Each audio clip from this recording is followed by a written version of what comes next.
Всем привет! Сегодня у нас продолжение моей рубрики с косплеем, в которой я выбираю какого-то персонажа, немного перевоплощаю с него, делаю фотографию, а затем делаю с ним какой-то арт. В прошлом видео я делала арт с Круэллой. Если вы его не видели, обязательно зацените по подсказке. Но в этом видео, как вы, возможно, могли понять по образу, но если вы не поняли ничего страшного, из этого видео вы все узнаете, я буду перевоплощаться в Незуко Камада из аниме «Клинок, рассекающий демонов». Вот так выглядит этот персонаж, и на самом деле я действительно рекомендую посмотреть это аниме, потому что оно мне очень зашло. А сейчас я расскажу небольшую историю о том, как вообще я дошла до этого всего. В общем, многие мои друзья давно уже посмотрели это аниме и все советовали мне, но я как-то не решалась, как-то не находила времени. И как-то раз я сидела в Дискорде и практически неделю Андрей рассказывал мне, насколько это шикарное аниме и как его нужно посмотреть обязательно, что это очень-очень классно, очень-очень круто. Я сдалась, я решила сесть посмотреть. Я посмотрела аниме, посмотрела фильм, прочитала мангу, чтобы понять, чем все это закончится, пересмотрела аниме и еще раз пересмотрела аниме, вдруг я что-то упустила. И потом нашла себя в 5 часов утра, заказывающий косплей Незуко на Алике. Беда с башкой, хотите сказать вы? Да, хочу сказать я, но неважно. Так уж получилось, мне очень понравилось аниме, мне очень понравились персонажи, то, как они прописаны, продуманы. Я действительно влюбилась в это произведение, и мне захотелось сделать какой-то арт, посвященный этому аниме. Ну и, в принципе, я выбрала такого персонажа для себя, как Незуко. Очень милая девочка, сестра главного героя. Еще раз вот покажу, вот она. Как могли заметить, у меня уже немножечко похожая одежда. Это, конечно же, не все, потому что у меня еще есть парик, потому что помните, как в прошлый раз я вас напугала сразу образом с прической, с очень серьезным таким макияжем. В этот раз все пока попроще, потому что накрасят меня чуть позже, но парик у меня уже есть, и выглядит это вот так. Не пугайся, это временное решение, мне самой непривычно, я тебя понимаю, прекрасно понимаю. Такие очень длиннющие здесь волосы, просто жесть, кудрявые. 100 лет я потратила на то, чтобы это все расчесать, но результат, по-моему, стоит того. Особенно после того, как я увижу результат после фотосессии. В любом случае, косплей пришел, это отличный повод сделать фотки, сделать какой-то арт. Ну и, конечно же, я не буду его упускать, поэтому прямо сейчас мы отправляемся в студию и посмотрим, как все это проходило.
Вот так прошла фотосессия, и знаете, что я могу сказать? Я почему-то чувствовала себя капец неловко, просто представьте эту ситуацию, сидит девочка, которая меня красила, мальчик снимает бэк, другой фотографирует, 3 человека, и я сижу в аниме-парике такая, охайо!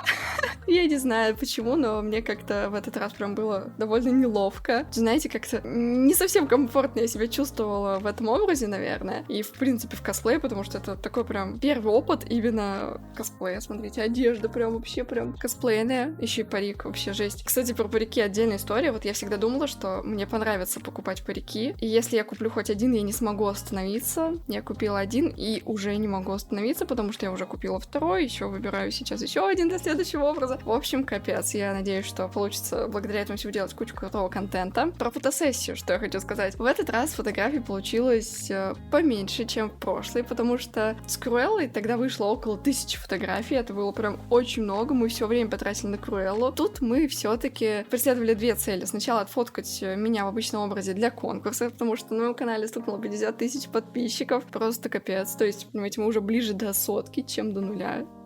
Жесть. В общем, стукнуло 50 тысяч подписчиков, я обещала конкурс творческий на это число, поэтому мы делали фотографии, которые будут для конкурса, которые вы можете обработать. Кстати, конкурс уже начался, возможно, вы уже видели анонсы у меня в социальных сетях. Если нет, то переходите в ВК, в Телеграм или в Инстаграм, там везде есть посты, связанные с этим. Еще очень много времени, чтобы принять участие, так что вперед!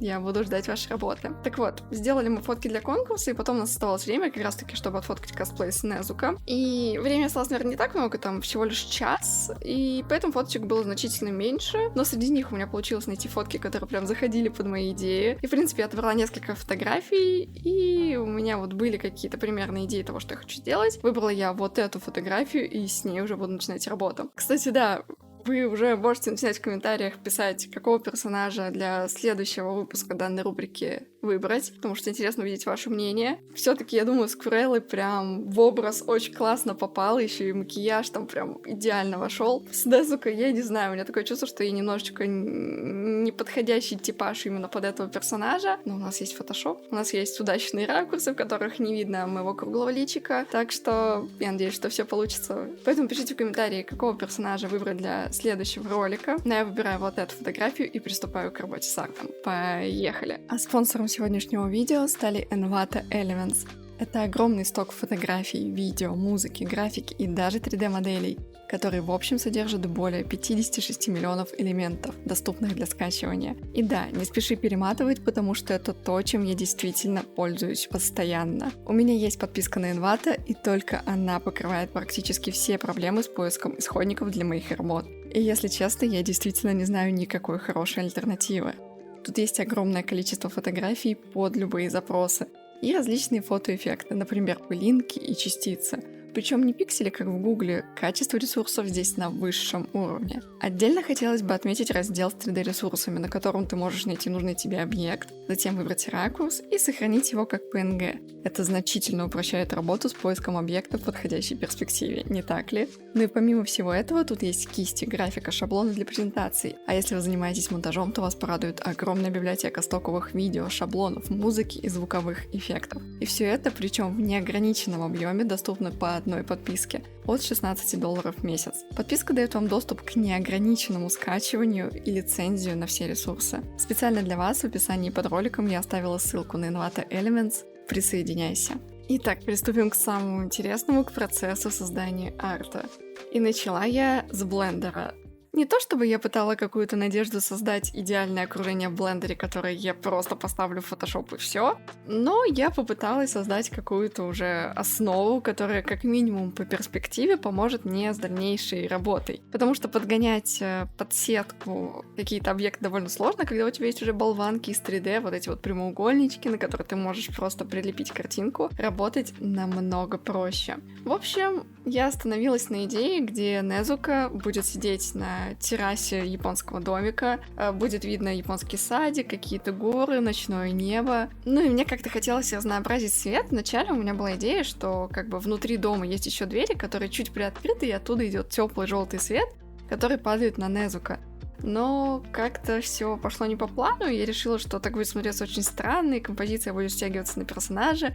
Поэтому, в конце концов, я решила добавить именно коробку, в которой Незука переносили, и свет, который будет как раз-таки направлен на угол коробки. И я очень долго проводила с освещением, с тем, как его лучше подстроить, как лучше сделать тени. Я вообще очень сильно хотела считерить и сразу поставить свою какую-то болваночку, чтобы сделать от себя тени. Но в конечном счете я все равно это переделаю, потому что в 3D так получилось, что источник света у меня немножечко левее, а потом все равно я сделала его каким-то таким центральным. Так что тени в конечном счете я все равно буду переделывать, но на данном этапе я была довольна тем, что я продумала, где будут тени еще в 3D, чтобы потом просто повторить их в фотошопе. Как же глупа я была в тот момент. Но неважно. В общем, сделала я какую-то очень простую болванку, покрыла материалами, которые все равно потом переделаю, но я старалась. Настроила как-то свет и зарендерила. В итоге у меня получился вот такой рендер. И с ним я уже начала работу в фотошопе. Конечно же, первым делом я нашла различные текстуры, материалы, объекты, которые я добавлю сверху, которые добавят мне реализму, потому что мои кривые текстуры нужно чем-то перекрывать. Конечно же, мне нужно было очень много растений. Кстати, многие я скачала как раз-таки на Envato в разделе 3D, и мне даже не пришлось вырезать все эти листочки, то очень-очень удобно. На самом деле я очень долго возилась с небом, потому что мне хотелось, чтобы на нем остались и облака, и при этом было видно звезды. При этом мне не хотелось, чтобы оно было черным. Все-таки хотелось сохранять какую-то такую синеву.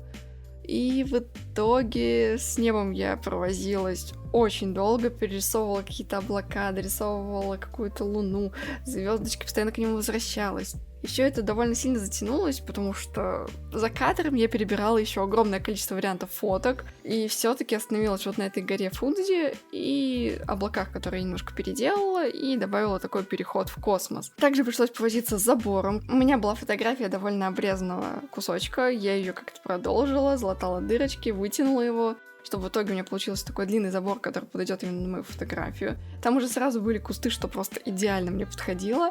Ну и для пущего объема я добавила еще сверху немного травинок, чтобы они были как бы ближе к дому, были немножко темнее и создавался объем именно вот в этом пространстве.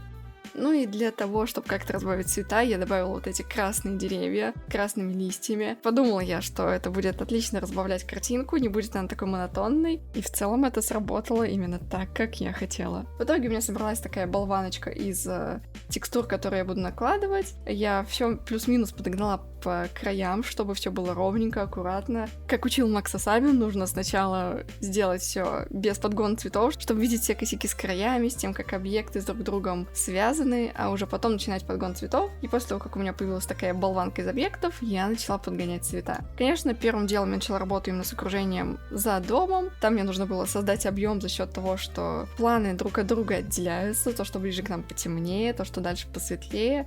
Также хотелось добавить какой-то дымки, добавить какой-то вот этой мистической атмосферы. Я добавила с помощью кистей различных дыма, добавила каких-то пылинок, и все стало таким голубым, таким мягким. А красные деревья как раз добавили вот этого акцента и разбавили вот эту синеву сплошную за домом.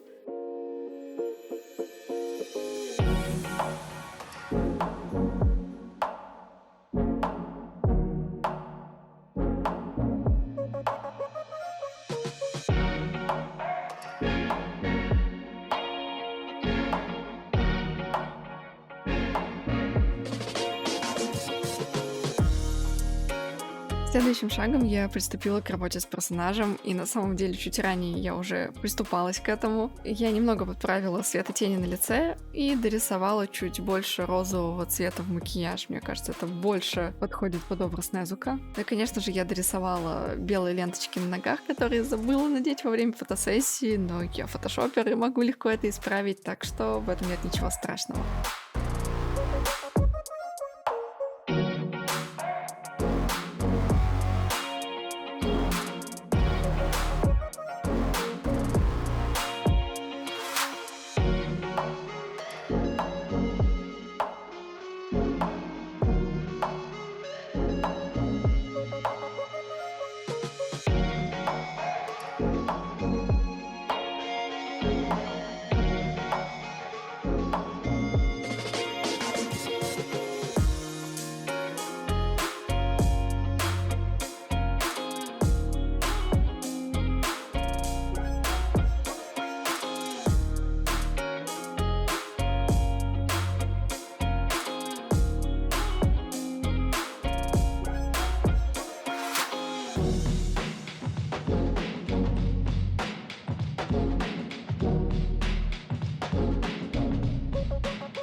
В целом, на тот момент работа над персонажем закончилась, и сейчас я вернулась уже к такой более детальной работе, и самое главное было доделать волосы. Я не знаю почему, но в последнее время я получаю жуткое удовольствие от того, что рисую волосы.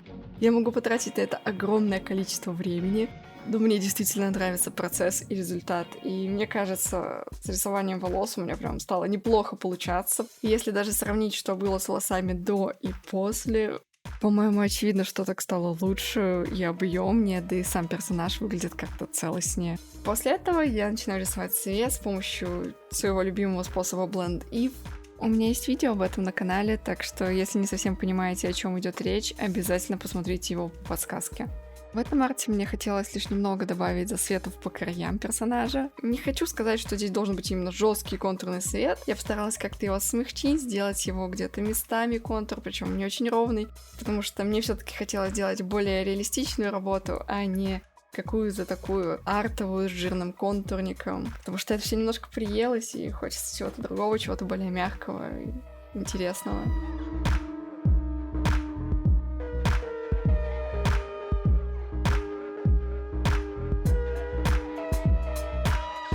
Возможно, до этого вы видели, как я много времени потратила на тени, но теперь я решила все переделать с нуля и переделать тени под персонажем, от дверей, все.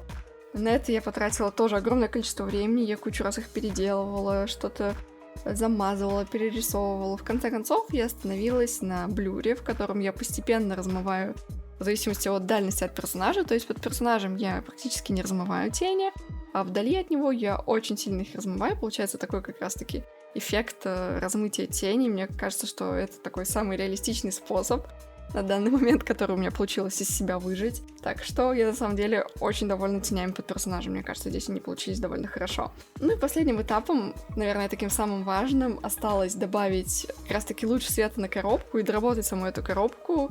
Это я сделала с помощью парочки фотографий именно косплейных боксов, которые я нашла. Я их вырезала, вставила сюда. Добавила засветы, такие яркие блики от металла, которые прям сверху нарисовала белой кисточкой. Я добавила вот эти кружочки, чтобы такой блик появился, такой ореол, который добавит реализма этому сундуку, создав на нем акцент. И, в принципе, следуя своей 3D-модельке, я ставила вот этот луч, чтобы он реалистично смотрелся, потому что по рендеру он прям был идеально выставлен в ту сторону и ложился правильно, поэтому как бы так и нужно было его сохранить, что я и сделала. Дальше остаются какие-то мелкие детали, и, наверное, самой главной проблемой на данном этапе оказалось то, что исходники не совсем сочетаются за счет шума, и это можно легко изменить, добавив шум на всю картинку одинаковый. Тогда все исходники будут прибиты под один шум, и будет казаться, что они вписаны намного лучше. Это довольно простая фишка, которая поможет намного лучше вписать объекты, особенно в картинке, когда ты пытаешься зафотобашить разные объекты в один. Также я добавила какие-то текстуры грязи, чтобы сделать все поверхности не такими идеальными, не такими ровными.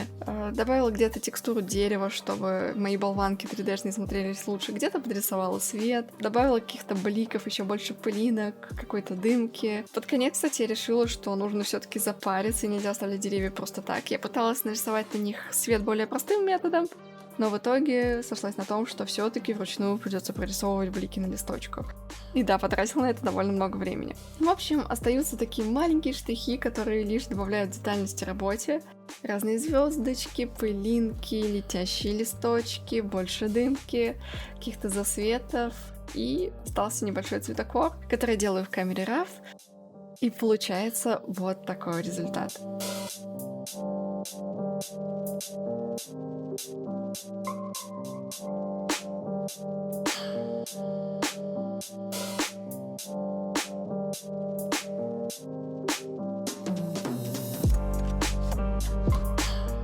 Вот такой арт с этим образом у меня получился, и на самом деле я хочу сделать еще одну работу, уже немножечко неканоничную, в замке Мудзана, если кто смотрел аниме, понимает, о чем я. Короче, есть еще идеи с некоторыми фотографиями, и хочу, возможно, в ближайшее время их реализовать, или как Скурелл, и отвлечься на другие проекты и больше не сделать ни одной работы, неважно. Обязательно оставляйте комментарии, потому что именно ваши комментарии помогают продвигать мои видео, поднимать актив на них, а именно этот актив показывает Ютубу, что такие видео интересны, он начинает их рекомендовать. Так что, пожалуйста, напишите комментарии, это сильно поможет продвижению моего канала и моих роликов. Также в комментариях можете написать, с каким персонажем мне сделать в следующем выпуске. Будет интересно почитать ваши версии. И, конечно же, если вам понравились фотографии конкретно с этой фотосессии, вы сможете найти у меня в группе ВК или в Телеграме, чтобы сделать какую-то свою собственную работу. Я не против, всегда делюсь исходниками. Конечно же, хочу сказать вам большое спасибо за просмотр. Надеюсь, вам нравится эта рубрика, потому что я получаю дикий кайф с того, что делаю конкретно вот эту серию видосов, потому что это